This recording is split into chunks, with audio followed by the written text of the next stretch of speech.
万达集团的老板王健林，曾经的华人首富啊，成为了法院的失信被执行人，也就是我们俗称的老赖。9月28号，有媒体发现啊，就万达集团名下有4家企业的法人代表全部成为了法院的失信被执行人。这4家企业包括万达集团、万达地产集团，还有万达旗下在武汉的2家分公司。这中间就包括了王健林呐。什么叫失信被执行人呢？这个呢，大家都知道，法院给你一个判决之后啊，你具体执行。你如果拒不执行，那法院就把你列为失信被执行人。所谓失信被执行人，就是说你要履行法院的义务嘛，你不履行嘛，那法院就要对你采取一系列的措施了。什么措施呢？这个措施就要限制你生活的一系列的消费啊和行为啊。比如说，你坐飞机只能坐经济舱，不能坐头等舱，也不能坐商务舱。你坐高铁只能买2等座。这星级酒店你就别想了，你万达集团别看有5星级酒店，你不能住，你只能住快捷酒店。还有什么夜总会啊什么之类的，你就不能去了啊！我当时看到这新闻的时候，我就替王健林啊要想啊，王健林啊，毕竟人家有私人飞机，你不让人家坐这个商务舱、头等舱，人家开私人飞机就走了。但是他对他儿子王思聪影响可能就大了啊！这王思聪大家都知道有一大爱好，就喜欢撩妹啊，去那夜总会啊，天天换女朋友，那是非常花钱的呀。那如果王健林如果成为了老赖，成为了失信被执行人，那王思聪以后在日本、在新加坡撩妹，那可能也会受到非常大的影响啊。再一个，我看到这个新闻的时候，我也挺唏嘘的。要知道，2016年的时候啊，胡润排行榜把王健林列为了全球华人首富，正式超越了李嘉诚。那当时的王健林那意气风发、挥斥方钧的，他接受这个《鲁豫有约》的时候采访啊，他就说啊，想做世界最大，想做首富，这是对的，奋斗的方向嘛。但是呢，最好先定一个能达到的小目标。比方说，我先挣他1个亿，你看看能不能用几年能挣到1个亿啊？当时啊，这个采访播出的时候啊，全国人民舆论哗然呐。你想想，1个亿是什么概念啊？全中国能挣1个亿的人，我估计那数得出来的。但在人王健林看来，这就是人生的一个小目标。但是仅仅过了10年，没想到王健林显然竟然成了老赖，这个有债务他还不出去。那这个到底欠了多少钱呢？我给大家讲一下啊。这次啊，兰州市中级人民法院给王健林的这个执行款一共只有1.86亿人民币，还不到2个小目标呢。这不到2个小目标，就把昔日的全球华人首富王健林给难住了。所以你可以看到啊，这个滚滚长江东逝水呀，真的是浪花淘尽英雄。这事情到底是怎么回事呢？我给大家简单介绍一下啊。这万达集团啊，在武汉呢，先后投资过2个项目。第一个项目呢，叫武汉中央商务区项目啊，这个项目投资500亿人民币。那么第2个项目呢，就是武汉文理商业区项目，这个项目投资也是500亿人民币啊。第一个项目呢，大概是2012年开始投资的，还挺成功的。这第2个项目是18年、19年才开始投资的，就比较晚了啊。这第2个项目当时投资的时候呢，万达集团是花了13.7亿啊，在武汉先买了一块地。买完地之后呢，他不就成立一个项目公司吗？这项目公司它紧随其后就把49%的股份转移给了武汉的一家公司，剩下51%的股份呢，又转移给了光大集团。这光大集团呢，拿到这51%的股份呢，回过头来又把这股权质押给了万达集团。为什么这么搞呢？实际上，这光大入主这个武汉这个文旅项目，其实是以股代债。所谓以股代债是什么意思呢？因为万达投资这几百亿，他自己是不出钱的，他要融资，他就是找到了光大集团。那光大集团怎么融资呢？就在市场上发售一些信托产品啊。那么这国家有关规定啊，这信托产品啊不能随便进入到地产项目。那于是啊，光大集团跟这个万达集团就想了一个办法，就让光大呢以拿51%的股份的方式入主武汉的文旅项目。结果呢，这个就被称之为叫以股代债。但是紧随其后啊，大家都知道地产走向了下行空间啊，中央有关部门就开始清理这个以股代债的项目，也要求你这些信托资金不能随便进入到房地产项目里面去啊。那光大集团你没办法就是退出啊。然后呢，这武汉文旅的项目开发呢也不是特别顺利啊。后来最后那个光大集团呢就把这个万达集团给起诉了。起诉他不能光起诉，就是这个武汉的分公司啊，他就把王健林所在的万达集团，包括万达地产集团，一共包括武汉的2家公司，通通都起诉了。最后，兰州市中级人民法院就判令万达集团呢，继续要偿还这光大集团一共1.86亿的这个钱啊。但是1.86亿这钱呢，判决完了之后，万达集团呢就拒不履行。最后呢，兰州市中级人民法院就把王健林列为了失信被执行人名单，也就是老赖。这个消息一公布，那就炸了，网上大家都在嘲笑嘛。那当年的一个小目标是吧？现在没想到2个小目标不到，你都不还嘛？结果呢，就有记者去采访这个万达集团，万达集团就说：“这信息这个误会，信息差，没搞清楚啊。”到今天，也就是9月29号，再有人去查的时候，发现这王健林啊，已经从这个失信被执行人名单中间给拿掉了。可见这万达集团是火速啊，从昨天到今天1天的时间就筹集了这1.86亿的钱，还给了光大集团。那你要知道，万达是吧？这个王健林那是他这个名片呢。他如果成了老赖，那你今后你还能融资吗？那银行还会给你授信吗？所以呢，无论如何，那王健林都不能成为老赖。但是啊，有媒体就查，实际上他虽然还了这1.86亿啊，把王健林暂时从老赖名单拿下来了，但是万达集团最近一段时期啊，面临的债务合约的这个压力是非常大的。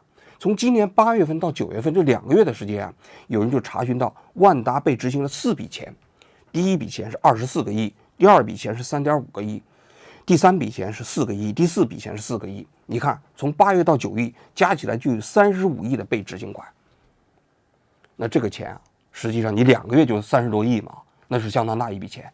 还有人查询了他的很多股权被冻结，去年被冻结了80个亿，今年被冻结了94个亿。也就是说，万达集团现在跟10年前的风光相比啊，早已经风光不再了。它现在已经进入到了风雨飘摇的时期啊。那么万达为什么会陷入到这样一种债务风险之中呢？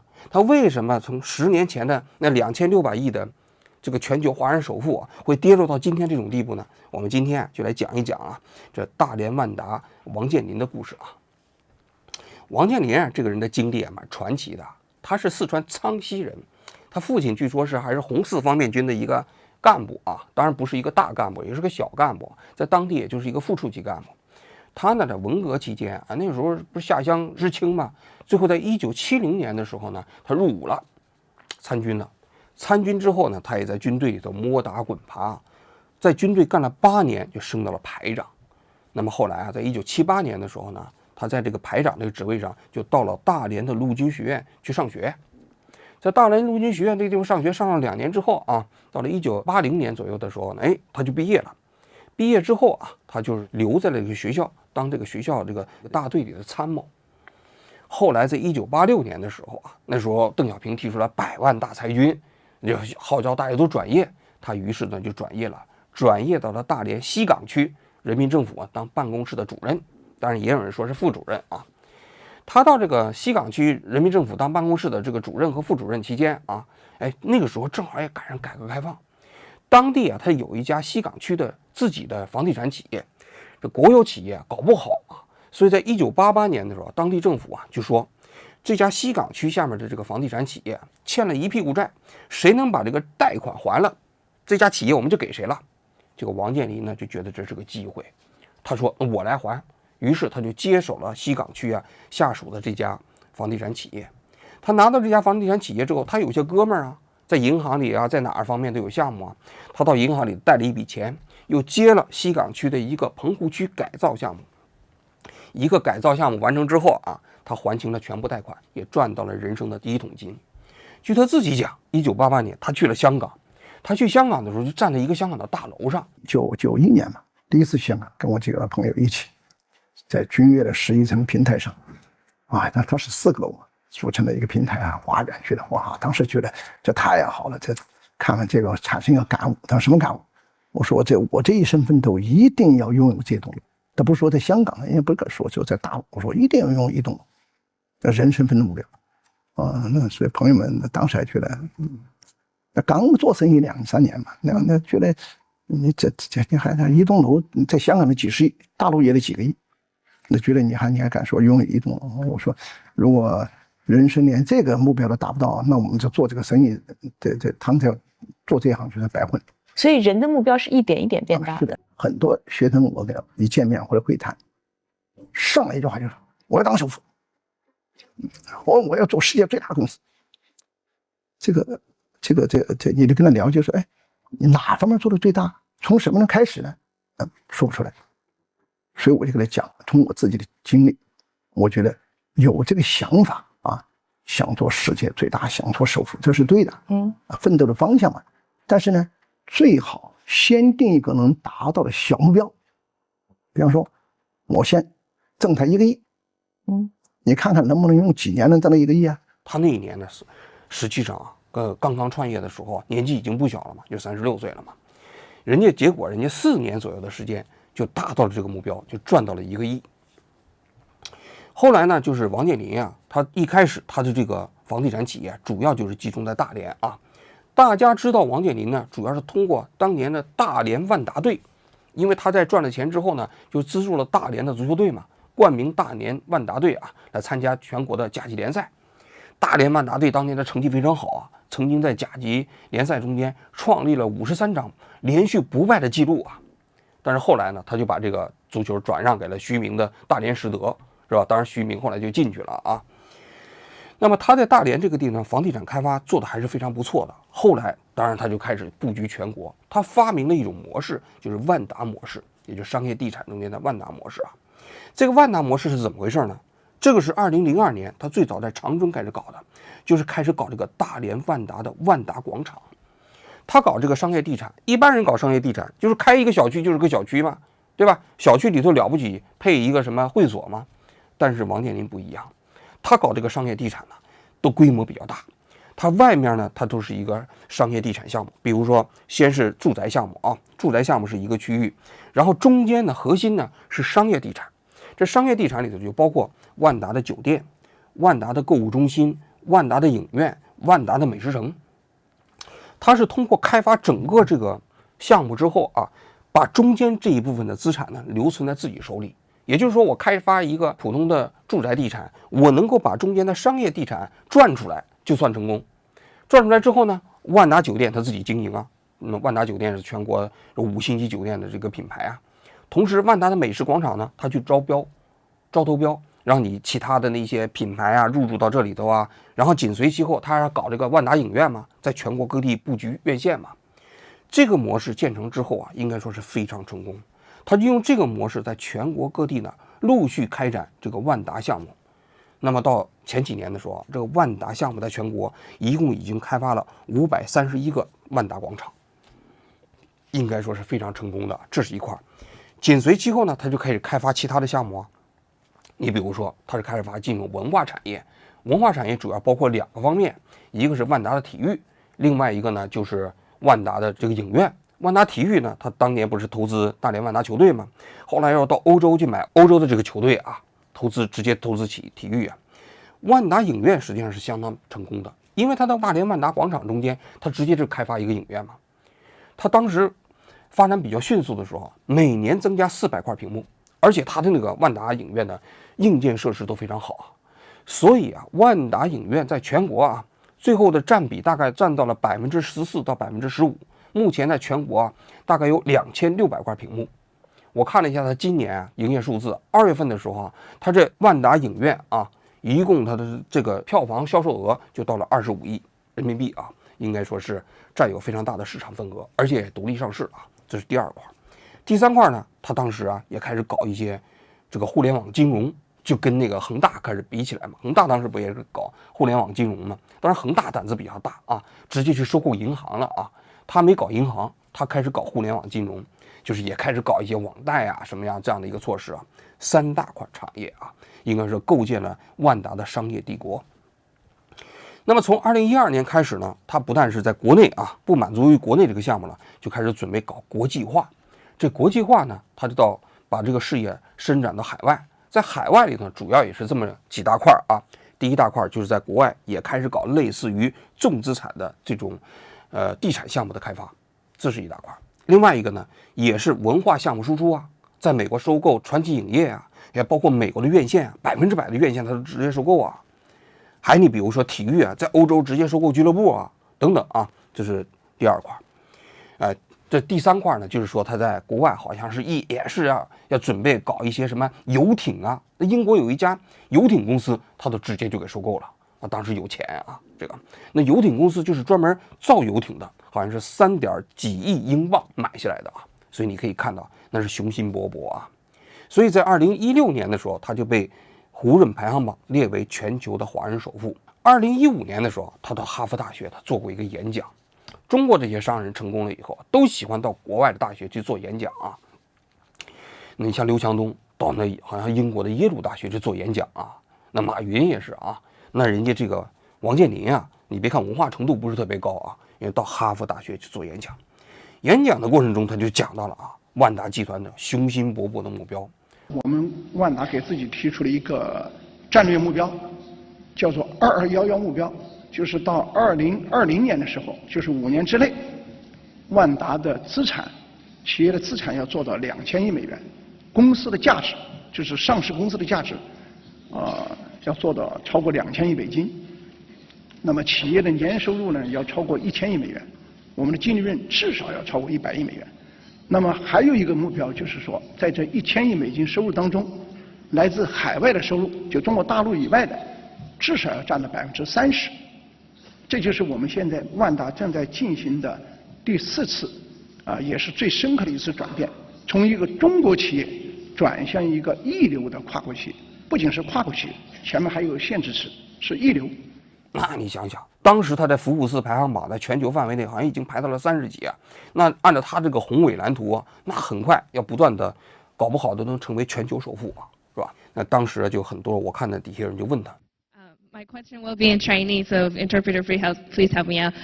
王总您好，我叫宋哥，我是商学院1年级的学生。我想问一下，就是万达在海外的发展，它的核心竞争力在哪里？万达在海外的核心竞争力呢，第一点是OK， 我直接就说了吧，是吧？这个因为这个万达在海外的核心竞争力，我想首先第一点，有钱。这是最重要的。我们想买什么，我们买什么，是吧？那你可以看到他财大气粗啊。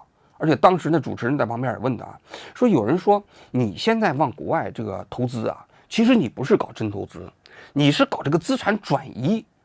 因为中国不是有这个外汇管制吗？你在国内挣的钱你弄不出去，然后你就往国外投资一年投资几千亿啊。当年他在国外投资最猛的时候啊，他一年投资的这个钱占到中国外汇储备的1.2%啊。所以你想想，也就是国际上的媒体都怀疑他就是想转移资产。第一条，海外投资，其真正的结果确确实实就是资产的转移，或者说是资产在海外的新增。结果就是这样的。但是资产转移或者在海外投资资本的转移没有对错之分，只有合法和不合法之分。第二点呢，向海外扩张，民营企业到海外去发展，这是国家的号召。去年的年底，国务院专门出台了一个叫做引导支持民营企业海外投资的有关规范意见，号召你到海外去投资。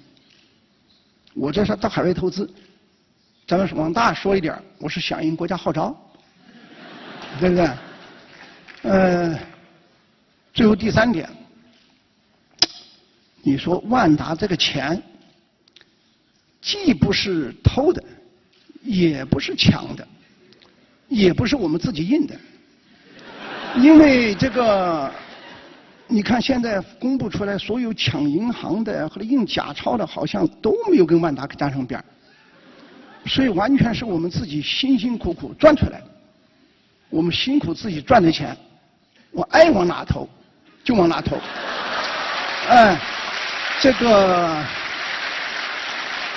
企业的投资自由或者叫资本流动自由，本身就是这个国家法治层面的一个最基本的衡量。企业如果没有投资自主权，这个社会我看也就无所谓自由和公平了，是吧？你可以看到，当时王健林的口气是非常大的啊。所以当年这个鲁豫有约啊，到这个万达集团去采访他，那王健林接待鲁豫请他鲁豫去到自己的餐厅吃饭，是吧？那餐厅里头吃饭都是讲的嘛。不吃啊，关键是万达的饭，哇，好吃。而且我们是供应3顿饭的，员工吃顿多少钱啊？不要钱。不要钱啊！太喜欢这样的公司了，吃饭不要钱。你可以看到，王健林当年这风头正劲的时候确确实实就给人感觉那气吞万里如虎，是中共党员，17大代表，又是全球华人首富嘛。但是这王健林，你说他发财过程中主要靠什么呢？我看过他一个演讲过程中间他讲到那大学生问他，因为我现在自己也在创业，也希望可以听一下你就是有什么建议可以提供给我们。如果是美国的学生回去中国创业，或者美国的公司有怎么样的这个优势吧？反正我这样吧，你说创业要有什么建议啊，或者说是我的体会我在有一次演讲当中，在中国了，我讲了一句话。什么清华大北大不如胆子大。现在我也告诉你，什么哈佛耶鲁不如你自己敢闯。因为机会是闯出来的，哪有算出来的？你首先要敢闯敢试。这个演讲当时在网上影响也很大，也被称之为王健林的金句。实际上，这个非常高度概括了王健林的发家史。王健林虽然不是这个东北人但是在东北发迹的他发迹的过程中，他有一个非常重要的特点，确实就是胆子大。你比如说他当年在搞那长白山，那不是一个这个旅游地产项目吗？他当时实际上是白山市的领导找到他，一开始只是想让他投资2个滑雪场。那个地方是一个比较贫困的地区就是有一些这个高山滑雪资源。这王健林一听说搞个滑雪场只投资2个亿，就说不行，2个亿没兴趣，我给你投多少钱？我给你投200亿，一下子扩大100倍，把当地的领导吓坏了但是王健林就拿出一整套方案，就说你不能光建滑雪场，你还得建什么？还得建5星级酒店，还得建高尔夫球场，还得建这个度假别墅。当地领导一听，好哇，那白山市1年的 GDP 才300个亿，那王健林投资200个亿，那肯定好但是当年国家对这个高尔夫球场什么很多这种项目实际上是有管制的。那王健林怎么弄呢？就把他整个这个长白山文旅地产项目拆成了70个项目，逐级上报。你就比如说他高尔夫球场，他就包装成什么呢？包成了比赛场地。你比如说别墅项目呢，它就变成了运动员的这个住宿的这个宿舍，就通过这种方式，还把它其他的那些项目都包装成什么工厂甚至殡仪馆，它都包装成这个项目了，拆成了70个项目，就逐级得到了审批。那么后来人家中央就查，说你这个项目不对根本就不是什么各种各样的比赛场馆，就是搞这文旅项目，就是搞这个高尔夫球项目所以到后来那个高尔夫球场项目就被关掉了，又重新变成了这个绿地包括好像那个别墅项目也受到了很大的影响所以你从这里你可以看到，王健林这个人他胆子非常大，又赶上了中国地产发展的这个景气周期不停的用高杠杆、高融资最后呢一下子发展起来自己的商业帝国。但是也正是因为这个逻辑实际上导致了他在这个决策过程中间就存在着一种盲目的自信，不能正确的这个控制企业发展过程中间的风险，尤其是不能预知风险，导致王健林整个这个集团遭受非常大的这个资产危机或者说债务危机呢，就实际上从他这个企业上市开始。大家都知道，2014年呢，大连地产呢在香港上市了。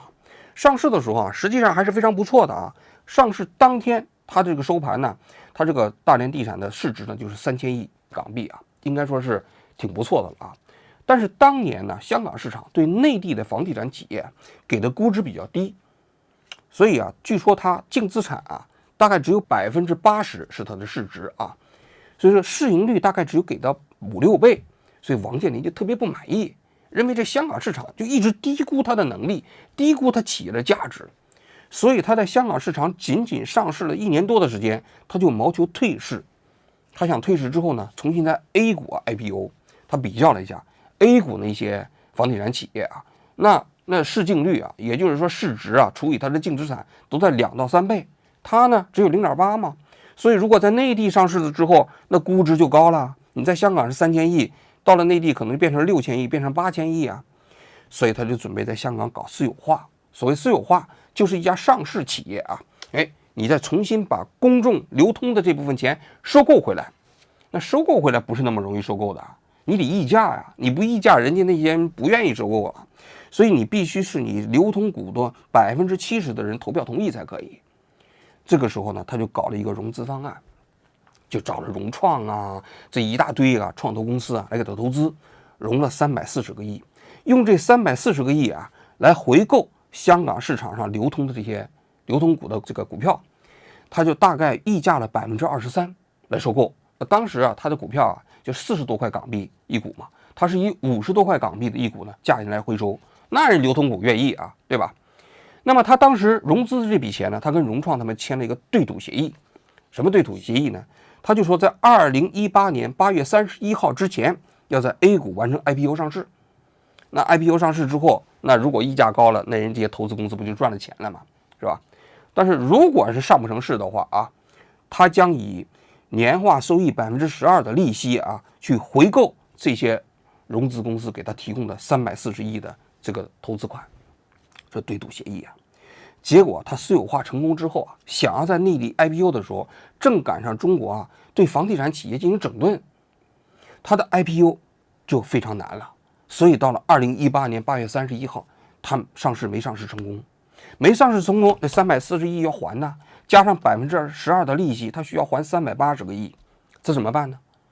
这个时候他就找到了腾讯，让腾讯给他融资了380个亿，把那些钱给还上了。这是他度过了第一次债务危机啊。到了2020年、2021年的时候，他又谋求上市。这次谋求上市的时候呢，他想把整个他的这个地产的重资产剥离，搞了一个叫万达商管。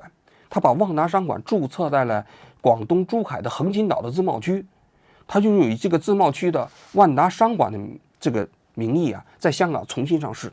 这个时候呢，他又搞提前的这个战略投资嘛，一共吸引的是22家还是23家啊，融资了380个亿。这个时候他又跟这个战略投资公司签了一个协议，他是说在2023年的时候啊，必须要在香港上市成功。2023年的年底，如果是上市不成功的话，他要以年化收益8%的价钱呢，偿还这些战投公司所有的钱。这是在2021年的时候啊，结果没想到他这个在香港上市啊也非常不顺利。你想想啊，10年前他顺利上市了，现在时也是也，已经今非昔比。所以他在香港上市4次连续闯关都没有成功。到了2023年的12月底啊，没有上市成功的时候，他就面临着380个亿啊要偿还，还要加上利息，一下子面临了一个非常大的债务偿还的这么一个危机。你别看王健林是世界华人首富啊，实际上这几百亿的债务拿过来的时候，他也不是说还就能还的。这个时候怎么办？他就开始卖什么呢？首先是境外的那些资产。当时从15年到16年，不是开始大规模在海外投资吗？紧随其后就开始把海外这些资产纷纷卖掉了，什么传奇影业啊，什么美国的院线啊，通通都卖掉了。有人给他算了一下，这些投资啊，基本上打了平，也没亏损啊，但是也没赚到什么钱。国际化这个地方先不讲了，但是这些钱回收过来之后，因为要还很多银行其他的贷款呢，也没有回收多少钱，怎么办呢？他就开始卖他自己的固定资产。他这固定资产里头最值钱的，实际上是万达广场嘛。万达广场在全国啊，一共有513家。这513家里头啊，他并不是全部持有啊。据有人给他计算，他自己名下控制的万达广场啊，大概也就200多家。那么从2023年开始，他就开始陆续的卖。2023年卖了30家，2024年卖了40家，2025年又把其中的53家还是58家啊，打包以500亿的这个价钱呢，通通给出售了。但是把这些钱卖完之后啊，再去偿还这些贷款的时候，发现还是不够啊。结果这个时候，他就引进了一家投资公司，这家公司叫泰蒙，据说是融资了600亿，紧急先把他那些381亿的那些利息啊，包括本金也还了啊。但是这个东西啊，代价也是非常高昂的。泰蒙人家600亿进来之后呢，人家是要收益的。什么收益呢？他就跟万达成立了一家在大连，这个叫新泰蒙这个企业啊，这个企业是控制了大连万达广场。那么在这个企业中间，大连万达他们所拥有的股份呢，就已经降到了40%，失去了控制权。也就是泰蒙已经控制了现在全国啊，就是这些所有的万达广场的大股东。另外呢，万达又开始卖他自己的文化产业啊。你想，大连的万达影业70多个亿已经卖了啊，大连万达体育好像也给卖了啊，体育这个产业基本上也没了。它的互联网金融啊，那基本上啊，在随着这个整个互联网金融的产业的这个整顿呢，基本上现在也都完蛋了。它那94个亿的股权被冻结，就是这个大连万达的这个互联网金融公司。所以大家可以看一下，从10年前啊2600亿的全球华人首富啊，到现如今呢，这个整个面临债务危机，就是短短10年的时间。从去年开始就有人给他算了啊，这个大连万达王健林名下啊，他现在的总资产呢大概是5000亿，但是他债务本身已经3000多亿，快4000亿了啊。那么他的个人资产呢，他最高的时候不是2600亿吗？到今年已经给他评估了，就他父子俩就只剩下500亿了。去年还1300多亿呢，说一年就跌到了800多亿啊。按照这个速度，它跌到明年它就跌成负值了。所以你可以看到了吗？这整个这个中国这个地产的发展史啊，这是七星也呼烟呐，七王也呼烟呐。这万达的王健林啊，当年啊这个意气风发、挥斥方钧的时候啊，还这个言犹在耳啊，1亿小目标的这个时间还言犹在耳啊。但现如今已经成为了一个法院的实信被执行人。如果这个处理不好，它就会成为整个万达集团信用崩塌的一个多米诺骨牌的第一道。客观来讲啊，大连万达跟那个恒大企业比起来啊，实际上还是有区别的。那恒大就比它更激进了啊，又是搞新能源汽车啊，又是搞那么高的杠杆啊，在全国疯狂的扩张，结果呢就倒在了这次整个房地产的这个不景气周期下面。万达集团呢，直到去年还有很多人认为它是中国所有的房地产企业过程中间啊，唯一一个自己没有债务违约的企业。像碧桂园啊这些啊，甚至包括万科啊，都存在这样的问题。但是万达好像还没有走到这一步啊。但现如今看来啊，实际上万达的危机啊，也比大家想象的要更严重。那么为什么他们会陷入这个问题呢？其实啊，我看了彭博社有一篇分析的挺好啊，就是中国的这些房地产企业啊，它在快速扩张的过程中所采取的方式都基本一样，就是高杠杆、高周转。所谓高杠杆，这企业实际上是自己没什么自有资金的，你拿一块地质押贷款了，然后开发这个企业，然后再把这个项目中的企业再进行质押之后，去搞其他的这个项目开发。那这个高杠杆在这个行业景气周期的过程中间，的确可以让企业快速的发展和扩张。但是它的缺点是啊，这个景气周期啊，不断的财富效应啊，常常会让人产生一种幻觉，因为人会被自己的成功啊反复自我强化。因为连续10年、连续15年你都这样成功的话，你就会认为这东西一直会这样成功下去。但殊不知啊，房地产是一个强周期行业。当这个从景气周期跌入到一个不景气周期的时候啊，你那些高杠杆的产品一下子会变成沉重的债务负担。实际上，从恒大到碧桂园到今天的这个万达，都莫不如此。你相比较而言，你看看人李嘉诚的长江实业，人家也是靠房地产项目起家的啊。但是李嘉诚他之所以到现在还没倒，人家发展还挺好，你就发现李嘉诚这个企业，他们发展起来之后呢，它的发展的步子相对比较稳。他收购的都是什么？收购的是港口啊，不动产呐。他没有把步子迈得特别大，没有搞什么文化产业，没有收购什么游艇企业。但是万达王健林他当时啊，在这个企业成功的时候，又是搞互联网金融，又是搞文化产业，你想想，步子迈得太大了，杠杆率太高了。虽然在短期之内啊超过了长江实业，但实际上你看，在现如今你再看，它跟长江实业还能相比吗？所以说，我们经常说一句话：当潮水退去的时候啊，我们才知道谁在裸泳。经过了这一轮整个中国房地产市场的大洗牌，你看看当年曾经啊那些房地产的权贵的企业啊，还剩下几家呢？所以啊，当年的高景气周期啊，铸就的这些中国的新贵、中国的首富，但是呢，随着这些景气周期的这个完结啊，也通通啊露出了他自己的本色。所以啊，我个人觉得王健林今天所遭遇的，也成为了整个中国地产业发展的一个缩影啊。不知道啊，他现如今的王健林啊，面对他当年的那些豪言壮语啊，还作何感想？那1个亿的小目标啊，现如今看来还算不算是1个亿的小目标？也不知道这王思聪啊，从2023年开始啊，就到了日本，到了新加坡去居住啊。回过头来再看看他父亲啊，整个这个财富周转的周期啊，又究竟意味着什么？好了，我今天就讲到这里，谢谢各位。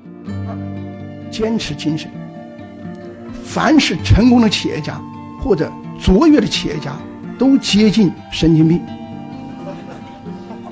什么意思呢？自己相信自己这个故事，相信我能做成，失败5次10次甚至更多次也不怕，接着再弄，接着再干，还真就获得成功，这个路上就站起来了。如果没有这种坚持精神、锲而不及精神，没有这种执着或者坚信，不可能成功的。这个人太圆滑了，或者说太容易放弃了，是不可能成功的。所以具体建议说不上，就这2点告诉你啊：敢闯，第二坚持，肯定成功，好吧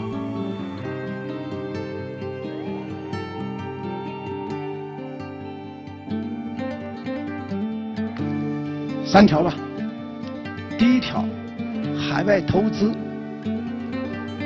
其真正的结果，确确实实就是资产的转移，或者说是资产在海外的新增。结果就是这样的。但是，资产转移或者在海外投资资本的转移，没有对错之分，只有合法和不合法之分。